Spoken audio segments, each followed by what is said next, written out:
خدا حبیب کی رضا چاہتا ہے. اعلیٰ حضرت کہتے ہیں خدا کی رضا چاہتے ہیں دو عالم, خدا کی رضا چاہتے ہیں دو عالم, خدا چاہتا ہے رضائے محمد.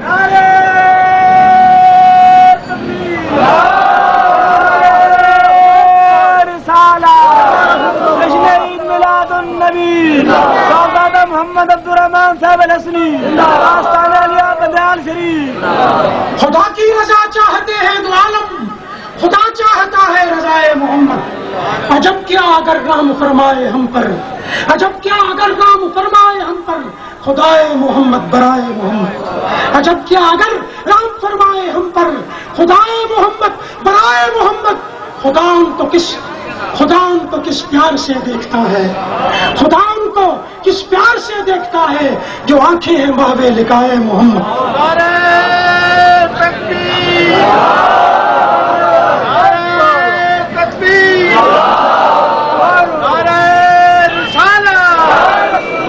اے حبیب پریشان ہونے کی ضرورت نہیں, ہم آپ کو راضی کریں گے.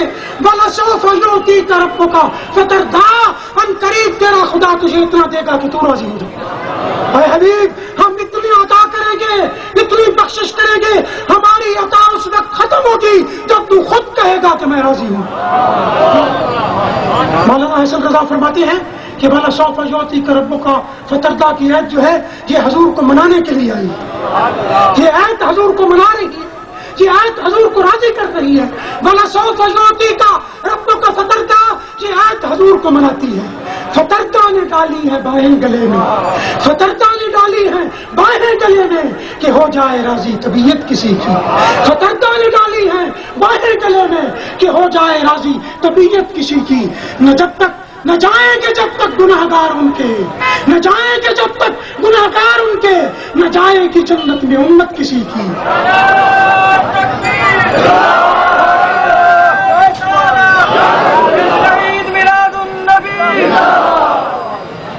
نہ جائیں گے جب تک گناہگار ان کے, نہ جائے گی جنت میں امت کسی کی. کسی کو کسی سے ہوئی ہے نہ ہوگی, کسی کو کسی سے ہوئی ہے نہ ہوگی, خدا کو ہے جتنی محبت کسی کی. وَلَسَوْفَ يُعْطِيكَ رَبُّكَ فَتَرْضَىٰ, اے حبیب ہم اتنا عطا کریں گے کہ تو راضی ہو جائے گا. حدیث پاک میں ہے حضور اکرم صلی اللہ علیہ وسلم فرماتے ہیں میں اپنی امت کی اتنی شفاعت کروں گا, اتنی شفاعت کروں گا, قیامت میں اتنی شفاعت کروں گا کہ خدا مجھ کو کہے گا هل رضیت یا محمد, اے محبوب کیا تم راضی ہو؟ هل رضیت, اے حبیب راضی ہو؟ میں کہوں گا نعم رضیت یا رب, اے اللہ میں راضی ہوں, تیرے نام بے کرام پر میں راضی ہوں. حضور شفاعت کا بھائی قیامت کے میدان کے دو وقت ہیں, ایک پہلا وقت ہے اور ایک آخری وقت ہے. پہلا وقت عدل کا ہوگا, آخری وقت فضل کا ہوگا. پہلا وقت عدل کا ہوگا, اس وقت میں کسی نبی کو شفاعت کی ضرورت نہیں ہوگی, صرف شفاعت کا دروازہ کھولیں گے حضور محمد مصطفیٰ صلی اللہ علیہ وسلم. اور آخری وقت فضل کا ہوگا, اس وقت میں اور نبی بھی شفاعت کریں گے, شہید بھی شفاعت کریں گے, ولی بھی شفاعت کریں گے, اور جو لوگ شفاعت کریں گے حضور کے صدقے میں شفاعت کریں گے, آخر تک شفاعت کریں. حدیث پاک میں ہے حضور اکرم صلی اللہ علیہ وسلم فرماتے ہیں اول من اشفع له من امتی من اہل المدینہ, سب سے پہلے میں مدینہ والوں کی شفاعت کروں گا, پھر اہل مکہ کی شفاعت کروں گا, پھر اہل طائف کی شفاعت کروں گا, پھر باقی امتیوں کی شفاعت کروں گا. اور سرکار دو عالم صلی اللہ علیہ وسلم کا ارشاد گرامی ہے, آپ نے وہ اسباب بیان کیے جن کی وجہ سے حضور کی شفاعت کا انسان مستحق ہوتا ہے. مشکات شریف کے اندر حدیث موجود ہے, حضور فرماتے ہیں اذا سمعتم المؤذن فقولوا مثل ما يقول, جب مؤذن اذان کہے تو وہی کلمات تم بھی کہو جو مؤذن کہتا ہے. جب اذان کو ختم کرے ثم صلوا علیہ, پھر سب سے پہلے میری ذات پر درود پڑھو. ثم صلی اللہ علیہ الوسیلۃ, پھر میں وسیلہ کی دعا مانگو, اللہم رب هذه الدعوۃ التامۃ والصلاۃ, یہ وسیلہ کی دعا مانگو. فإنها منزلۃ فی الجنۃ لا تنبغی لعبد من عباد اللہ, یہ وسیلہ جو ہے جنت میں ایک مقام ہے جو اللہ کے بندوں میں سے ایک بندے کے لیے مقرر ہے. وارجو انا ہوگا, اور میں امید کرتا ہوں وہ بندہ میں ہوں جس کے لیے یہ مقام مقرر ہے.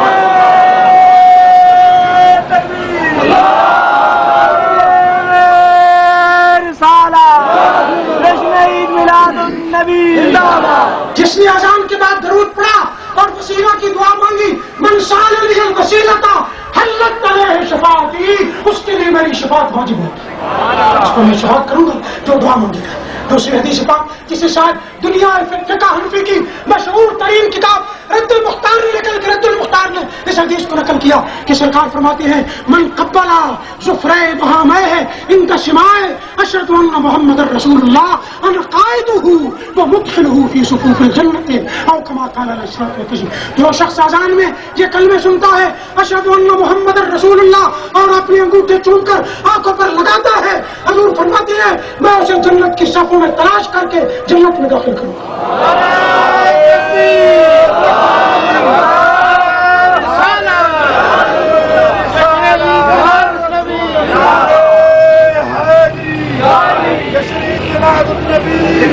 جب حضور اکرم صلی اللہ علیہ وسلم شفاعت کا دروازہ کھولیں گے اس کے بعد انبیاء کو بھی شفاعت کی اجازت ہوگی، علماء کو بھی شفاعت کی اجازت ہوگی، شہداء کو بھی شفاعت کی اجازت ہوگی، حافظ قرآن بھی شفاعت کرے گا، رمضان شریف بھی شفاعت کرے گا، بیت اللہ بھی شفاعت کرے گا، خود قرآن بھی شفاعت کرے گا، لیکن یہ بعد میں ہوگا۔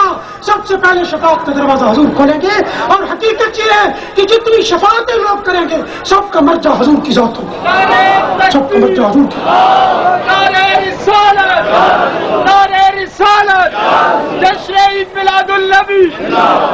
حضور فرماتے ہیں اقرأوا القرآن فإنه یأتی یوم القیامت شفیعا لأصحابہ، قرآن پڑھو، قرآن کی تلاوت کرو، کیونکہ قرآن اپنے پڑھنے والوں کی قیامت میں شفاعت کرے گا۔ قرآن پڑھو کیونکہ قرآن شفاعت کرے گا۔ اور یہ بھی حدیث پاک میں ہے کہ رمضان شریف کا مہینہ بھی شفاعت کرے گا۔ وہ کہے گا الہ الا العالمین، اس آدمی نے دن میں کھانے پینے سے اپنے آپ کو روکا میری وجہ سے، اور قرآن کہے گا اس نے رات کا آرام میری وجہ سے چھوڑا، ہماری شفاعت قبول کی جائے۔ قرآن کی شفاعت بھی قبول کی جائے گی اور رمضان کی شفاعت بھی قبول کی جائے گی، جو لوگ شفاعت کریں گے۔ اور حدیث پاک ہے جسے علامہ جلال الدین سیوطی نے نقل کیا کہ عالم دین کو جنت کے دروازے پر کھڑا کیا جائے گا اور کہا جائے گا اشفاء لتلامذتک کا، اے عالم دین اپنے شاگردوں کی شفاعت کر دے، ہم تیری شفاعت قبول کریں گے اگرچہ ان کی تعداد آسمان کے تاروں کے برابر، آسمان کے تاروں کے برابر بھی ہو تو ہم اس کی شفاعت کریں گے۔ عالم دین کو بھی شفاعت کی اجازت دی جائے گی۔ الشہید یشفع فی 70 من اہل بیتہ، شہید جو ہے وہ اپنے خاندان کے 70 آدمیوں کی شفاعت کرے گا، اس کی شفاعت قبول کی جائے گی۔ اور حضور اکرم صلی اللہ علیہ وسلم کا فرمان ہے، آپ فرماتے ہیں من قرأ القرآن وحفظ ادخلہ اللہ الجنۃ، جس نے قرآن پڑھا اور اس کو یاد کیا اللہ اس کو جنت میں داخل کرے گا۔ وشفعہ فی 10 من اہل بیتہ کلہم قد استوجب النار، اور حافظ قرآن کی شفاعت اس کے گھر کے 10 آدمیوں کے معاملے میں قبول کی جائے گی جن کے لیے جہنم واجب ہو چکی ہے، اس کے لیے اس کی شفاعت قبول ہے۔ شفاعت کا مقام رب کائنات نے اپنے محبوب کو عطا کیا ہے، اور حضور کے صدقے میں یہ شفاعت کا مقام اولیاء امت کو بھی خدا نے عطا کیا ہے۔ حضرت خواجہ بہاؤالدین نقشبندی بخاری رضی اللہ سید الطائفہ سلسلہ علی نقشبندیہ کے بادشاہ شیخ بہاؤالدین نقشبندی فرماتے ہیں اللہ کی قسم جس آدمی نے زندگی میں ہمارے سامنے ایک مرتبہ جوتے سیدھے کیے ہیں ہم اس کی بھی شفاعت کریں گے، جس نے ہمارے جوتے سیدھے کیے ہم اس کی بھی شفاعت کریں گے۔ یہ کون فرماتے ہیں؟ شیخ بہاؤالدین نقشبندی بخاری رضی اللہ تعالیٰ عنہ۔ حضرت امام ربانی مجدد الافسانی کے متعلق صاحب تذکرہ نقشبندیہ علامہ نور بخش توکلی فرماتے ہیں کہ حضرت امام ربانی سرہند شریف کے قبرستان میں تشریف لے گئے اور دعا مانگی اے اللہ اس قبرستان سے عذاب دور کر دے۔ آپ فرماتے ہیں مجھے بشارت دی گئی کہ ایک ہفتے کے لیے ہم نے عذاب اٹھا دیا۔ اور فرماتے ہیں میں نے دوبارہ دعا مانگی اے اللہ اس قبرستان سے عذاب اٹھا دے، مجھے بشارت دی گئی کہ 1 مہینہ کے لیے ہم نے عذاب دور کر دیا۔ میں نے پھر دعا مانگی اے اللہ اس قبرستان سے عذاب اٹھا دے، مجھے کہا گیا 1 سال کے لیے ہم نے عذاب دور کر دیا ہے۔ میں نے چوتھی مرتبہ انتہائی عاجزی کے ساتھ دعا مانگی، مجھے بشارت دی گئی کہ تیری دعا کے صدقے سرہند کے قبرستان سے قیامت تک کے لیے عذاب اٹھا دیا، قیامت تک کے لیے، قیامت تک جو بھی اس قبرستان میں مدفون ہوگا وہ عذاب سے معمون، اس پر عذاب نہیں ہوگا۔ اور حضرت امام ربانی شیخ احمد فاروقی سرہندی کے زمانے میں اکبر جیسا ظالم بادشاہ تھا، اس نے قید و بند کی صورتوں میں مبتلا کیا تھا، جہانگیر نے بھی آپ پر ظلم کیا تھا۔ بالآخر جہانگیر توبہ کرنے کے لیے حضور کی بارگاہ میں آیا، معافی مانگی، آپ کے قدموں کو چھوا، کہا حضور میری غلطیاں معاف کر دو۔ امام ربانی نے کہا ہم صرف تیری غلطیاں معاف نہیں کرتے بلکہ وعدہ کرتے ہیں اگر ہمیں خدا نے جنت میں بھیجا تو تیرے بغیر جنت میں نہیں جاؤں۔ جہانگیر ہمیشہ کہتا تھا خدا کی قسم میرا کوئی عمل ایسا نہیں جسے میں پیش کر کے یہ کہہ سکوں کہ میں جنت میں جاؤں گا، ہاں اتنی بات ضرور ہے امام ربانی نے کہا تھا اگر مجھے جنت ملی تو تجھے لے جاؤں گا، اس بات پر مجھے یقین ہے کہ خدا مجھے جنت دے گا۔ کہ خدا بندے کائنات نے حضور کی امتیوں کو بھی غلامان مصطفیٰ کو بھی شفاعت کا حق دیا ہے۔ رب کائنات اس عظیم نبی کی شفاعت ہمیں نصیب فرمائے۔ آخری حدیث پاک حضور اکرم صلی اللہ علیہ وسلم فرماتے ہیں لَيَدْخُلُنَّ الْجَنَّةَ بِشَفَاعَةِ رَجُلٍ مِّنْ أُمَّتِي أَكْثَرُ مِنْ رَبِيَّةٍ وَمُدَرٍ۔ اور فرماتے ہیں میری امت کا ایک انسان ایسا ہے جس کی شفاعت سے میری امت کے اتنے گناہگار جنت میں جائیں گے جتنا قبیلہ مدر کے لوگ ہیں یا قبیلہ ربیہ کے لوگ، اس کی شفاعت سے میری امت کے لوگ جنت میں جائیں گے۔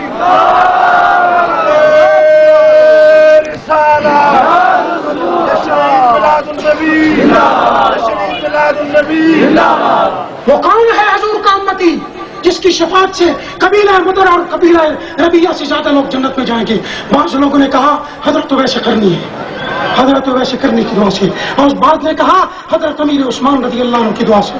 ان دو کے متعلق علماء نے کہا کہ جنت ان کی دعا سے لوگ جنت میں جائیں گے۔ حضور اکرم صلی اللہ علیہ وسلم کا ارشاد گرامی ہے، آپ فرماتے ہیں کہ ما من رجل مسلم يموت فيقوم على جنازته 40 رجلا لا يشركون بالله فيشفعهم، کہ جو شخص بھی فوت ہو جائے، جو مسلمان فوت ہو جائے اور اس کے جنازے میں 40 مسلمان شریک ہو جائیں، 40 مسلمان جو خدا کے ساتھ کسی کو شریک نہیں ٹھہراتے، خدا کو وحدہ لا شریک کہتے ہیں، ایسے 40 مسلمان شریک ہو جائیں، خدا ان کی شفاعت کو قبول کرتا ہے اور مجد کی بخشش فرما دیتا ہے۔ یہ لوگ بھی شفاعت کریں گے۔ سرکار دو عالم صلی اللہ تعالیٰ علیہ وسلم کی ذات پاک کو رب کائنات نے شفاعت کا مقام عطا کیا۔ حضور فرماتے ہیں صحیح حدیث میں من زار قبری وجبت لہ شفاعتی، جس نے میری قبر کی زیارت کی ہے اس کے لیے میری شفاعت واجب ہے۔ من زار قبری وجبت لہ شفاعتی، جس نے میری زیارت کی۔ اور دوسری حدیث من زارنی بعد موتی فکأنما زارنی وانا حی، جس نے وصال کے بعد میری زیارت کی وہ یوں سمجھے کہ اس نے ساری زندگی میں میری زیارت کی، اور جس نے میری زیارت کی من زارنی قلت لہ شفیعا وشہیدا یوم القیامت، جو بھی ہماری زیارت کرے گا ہم اس کی شفاعت بھی کریں گے اور اس کے لیے گواہی بھی دیں گے۔ حضور کی شفاعت کئی قسم کی ہے، ایک شفاعت کبریٰ ہے جو مسلمان اور کافر سب اس سے فائدہ اٹھائیں گے، کہ وہ لوگ بھی اس وقت حضور کی بارگاہ میں جائیں، یہ شفاعت کبریٰ ہے جو حساب کتاب کے لیے، وہ لوگ بھی جائیں گے جو شفاعت کے منکر ہیں۔ ہم بھی محشر میں خیر دیکھیں گے، جو کہتے ہیں شفاعت جائز نہیں وہ بھی حضور کے پاس جائیں گے۔ ہم بھی محشر میں خیر دیکھیں گے، نجدی آج ان سے التجا نہ کریں، ہم بھی معاشر میں خیر دیکھیں گے، نجدی آج ان سے التجا نہ کریں۔ بھائی قیامت کے میدان میں سب سے پہلا کام یہی ہوگا کہ لوگ خدا کے پاس نہیں جائیں گے، رسول اللہ کے پاس جائیں گے۔ اب حساب کتاب شروع، ہم بھی معاشر میں خیر دیکھیں گے، نجدی آج ان سے التجا نہ کریں۔ ایک شفاعت کبریٰ ہے جو مسلمانوں کافروں سب کے لیے یہ حساب کتاب کی۔ دوسری شفاعت ان لوگوں کے لیے جن کی نیکیاں اور برائیاں برابر ہوں گی، حضور شفاعت کر کے جنت عطا فرمائے۔ تیسری شفاعت ان کے لیے جن کی برائیاں زیادہ ہوں گی، جہنم کا فیصلہ ہو چکا ہوگا، ان کے لیے جنت کی سفارش کریں گے۔ چوتھی شفاعت ان کے لیے جو جہنم میں داخل ہو چکے ہوں گے، حضور ان کو نکال کر جنت میں لے جائیں گے۔ پانچویں شفاعت ان کی جو جنت میں ہوں گے لیکن ان کے درجے کی بلندی کی شفاعت فرمائیں۔ چھٹی شفاعت حضور اہل مدینہ کے لیے کریں گے۔ ساتویں شفاعت آپ اہل مکہ کے لیے کریں گے۔ آٹھویں شفاعت آپ اہل طائف کے لیے کریں گے، اور نویں شفاعت آپ اپنی قبر انور کی زیارت کرنے والوں کی۔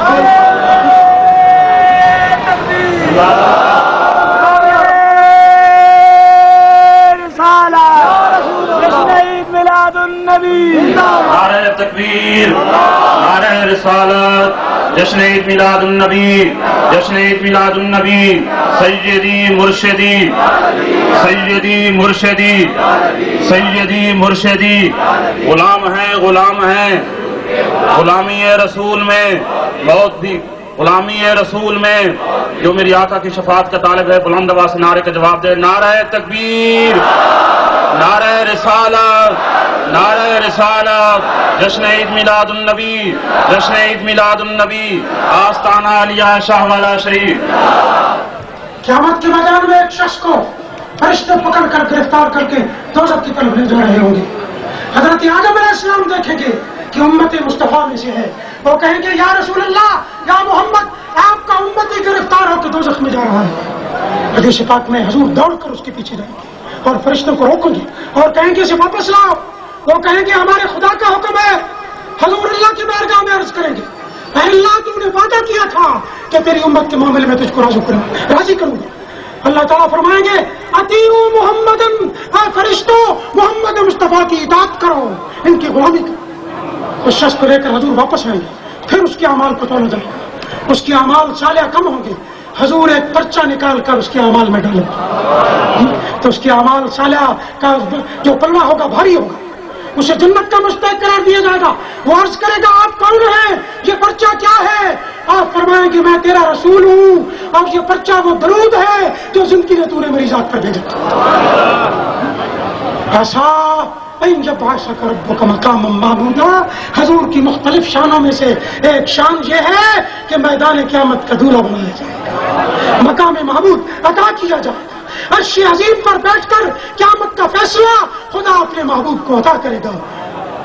پیش حق مجدہ شفاعت کا سناتے جائیں گے، پیش حق مجدہ شفاعت کا سناتے جائیں گے، آپ روتے جائیں گے، ہم کو ہنساتے جائیں گے۔